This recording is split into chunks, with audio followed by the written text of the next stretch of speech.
এটা হচ্ছে ভেন্ডি, ঢেঁড়স। এটা আমি একদম টাটকা কচি, এটা ধুয়ে পরিষ্কার করে আমি এখন কাটবো, কেটে ভাজি করব। দেখতে একদম টাটকা লাগতেছে, তাজা। এটা আমি এখন পেঁয়াজ, কাঁচামরিচ, তেল, লবণ দিয়ে ভাজি করব, আর কিছুই লাগবে না, খেতে অসাধারণ লাগবে। এখন আমি পেঁয়াজটা দিয়ে দিব, পেঁয়াজ আর কাঁচামরিচটা আমি দিয়ে দিলাম।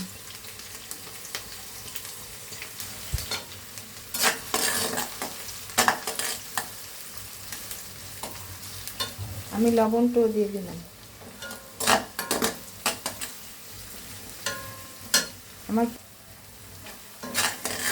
আমার পেঁয়াজটা হালকা ব্রাউন কালার হয়ে আসছে, এখন আমি ভাজিটা দিয়ে দিব।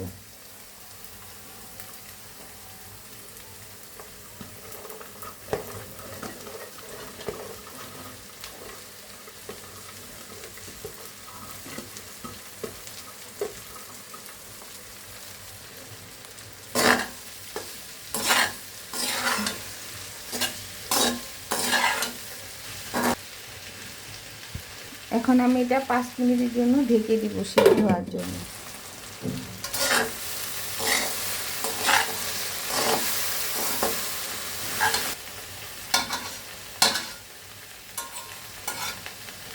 আমার সবজিটা হয়ে গেছে, আমি এটা ভাজা ভাজা করে নিয়েছি। এখন আমি চুলাটা বন্ধ করে দেব। এটা হচ্ছে ভেন্ডি অথবা ঢেঁড়স, ঝটপট নিমিষেই রান্না হয়ে গেছে এবং খেতে অসাধারণ। যে কেউ পছন্দ করবে এই ভাজিটা, সবাইকে খাওয়াতে পারবেন এবং খেয়ে প্রশংসা করবে। একবার হলেও এই প্রসেসে বানিয়ে খেয়ে দেখবেন। আল্লাহ হাফেজ।